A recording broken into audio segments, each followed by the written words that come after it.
Let's welcome former U.S. Attorney for the Northern District of Alabama and Newsmax contributor, Jay Town. Jay, welcome back to the show. This just happened within the last few minutes. So first and foremost, what do you know about the indictment and what does it mean for James Comey?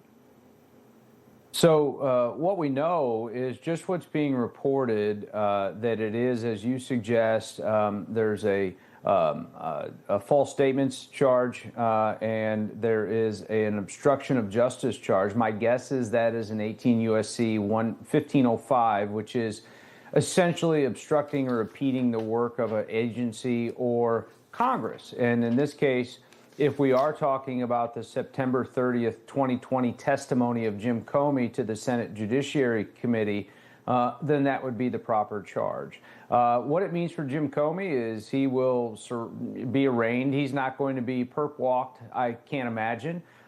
He will be arraigned probably next week. He'll have the charges explained to him, and there will be a trial by the Speedy Trial Act anyway within 70 days of that arraignment. So this will all happen very quickly. Now that can be continued by Jim Comey's attorneys, which I'm sure will be very competent people. I'm sure I'll know all of them.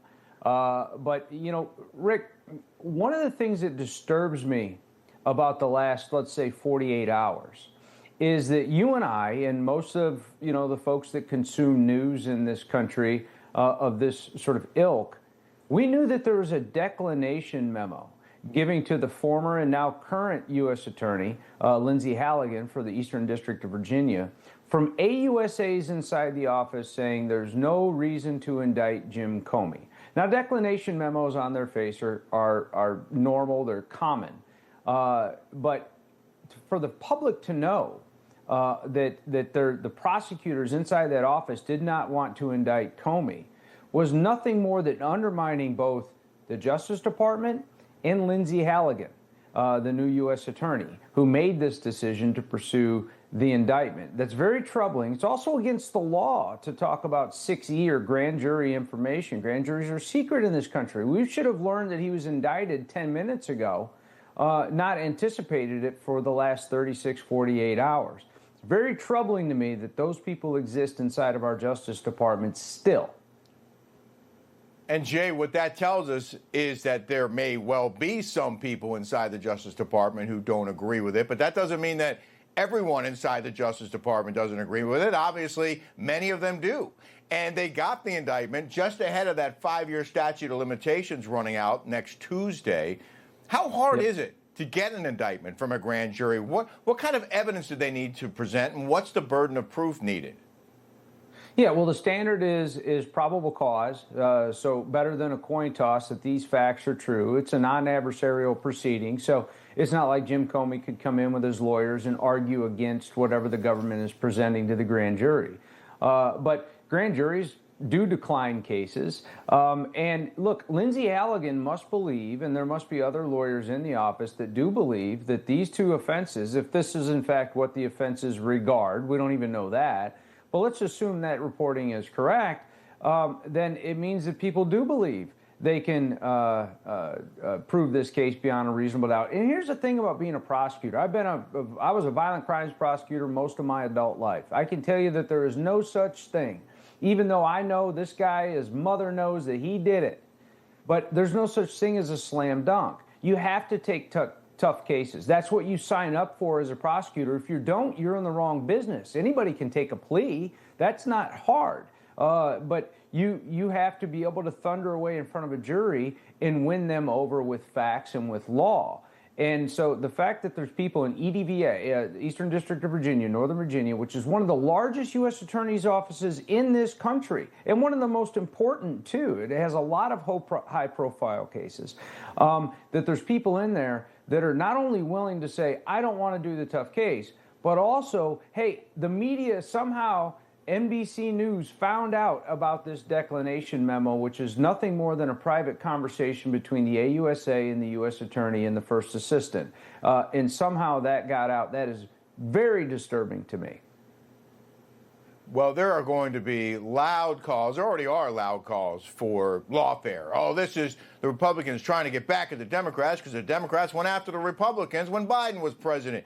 But can those politics come into play in a grand jury room? Is it more difficult to get an indictment in Richmond, for example, as opposed to other parts of the country? And how might politics have played into this?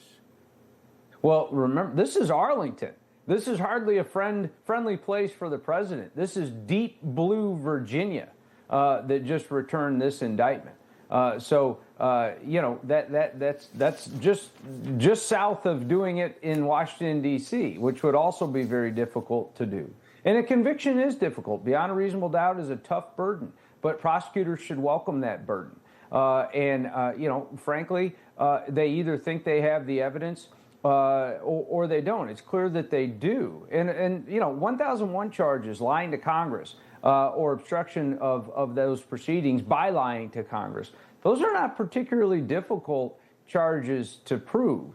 You don't want to be Jim Comey tonight, nor do you want to be all these other folks who the Justice Department is looking into. You broke news, Newsmax broke news several months ago about the ICA report that was generated by Obama just after the election and then reconfigured by Comey and Brennan and Clapper and others to make it look like, and this was the point of the September 30th, 2020 hearing, make it look like Russia was trying to help Trump. We know that was not true. We know that was a lie. But to go and tell that lie before Congress, if that's in fact what this is, that's a crime. Well, the opposite was true. At least that's what we have been led to believe now based on all the documents that have been released. If, in fact, he's found guilty of these charges, Jay, could Jim Comey be going to prison? He could. I mean, look, you're going to hear a lot in the next week about lawfare on the other side, Trump going after political opponents, weaponizing the Justice Department. I'm old enough to remember when people didn't comply with a subpoena with Congress and they went to prison, right? I'm old enough to remember President Trump being indicted in 4 different jurisdictions by 3 different prosecutors and 90-some counts, right? That's the former president of the United States. And at the time he was going through these prosecutions, he was also the Republican nominee. And nobody's above the law. Well, there's a grand jury in Virginia that believes that Jim Comey committed a crime, and the Justice Department is going to go have to prove that that happened. Nobody's above the law. That means nobody. Not nobody on the right, but nobody. Well, there are some who would say it couldn't happen to a nicer guy. This smug former head of the Federal Bureau of Investigation who put a picture on Instagram of shells on the beach that spelled out 8647. I mean, it's just, the hate is real. And Eric Siebert, the interim U.S. attorney for the Eastern District of Virginia, resigned after opposing the filing of these charges. Might Comey use that in his defense? No, those are irrelevant decisions. If I could just have 30 seconds. When I was a new U.S. attorney, I went into an office that I was not working in, just like Siebert, just like Halligan. And you want to win that office over. And part of your leadership sort of human condition is to listen to the people who are already there doing the work and agree with them and get them on your side, because there are going to be tougher things down the road. I'm sure that's what happened to Siebert. The same AUSAs who wrote this declination memo that Halligan reviewed, Siebert reviewed. And, I don't know who leaked the contents of that declination memo to the media, but they found out somehow. There's a lot of bias involved. I don't want this case. This case is going to be too hard. I don't want to indict Jim Comey because I think he's a great guy. I know his daughter. I went to law school with her. Whatever it might be. Those people should not be involved, not only in this case, but any case, because their prosecutorial discretion is muddled to a point where they're not just seeing that this is just justice being done. It doesn't matter who it is. Well, in Trump's case, those were made up charges. They were novel theories. They were garbage.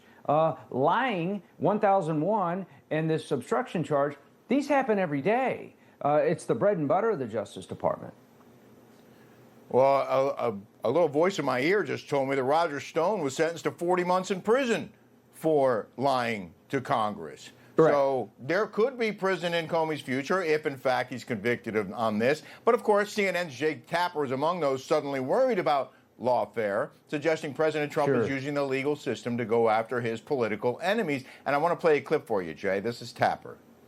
And just to be clear here, President Trump wanting a prosecution of James Comey, does it matter what the charge is, or he just wants his political enemies charged with something? Well, I think to prosecutors it matters. I mean, I don't think that the president is necessarily the closest observer of the criminal law, but I do think that for prosecutors, they realize there has to be a case that they can argue.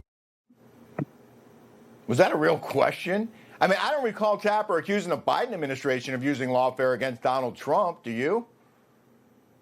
Yeah, no, of course not. And all the people that are going to be screaming about it over the next several weeks or next 70 days are the same ones who said nobody's above the law. And so, and Jake Tapper is hardly an authority on the law or anyone really at CNN. So it is laughable to me. A grand jury in a very dark blue Northern Virginia grand jury room has indicted Jim Comey.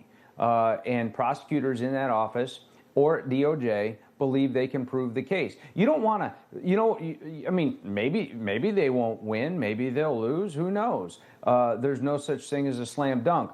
But you don't want to just charge anything and then not be able to prove a single, element of those crimes. That's absurd. No prosecutor would do that. Pam Bondi and Todd Blanche are honorable people. I don't know Lindsay Halligan, but she's been working very closely in the White House for some time now. They're not going to indict anyone. And I know these people. They're not. Todd Blanche is not going to let anyone get indicted that doesn't deserve to be indicted. He's an honorable man. And if you knew him better, folks, on the left, you would know that to be true. You can't say that about everybody on the left. And we saw that in the Biden Justice Department. Yeah. Jay Town, I can't think of a better guest to dive into this breaking news with me. So thanks for being here. Appreciate you. Thanks, Rick. Yes, sir.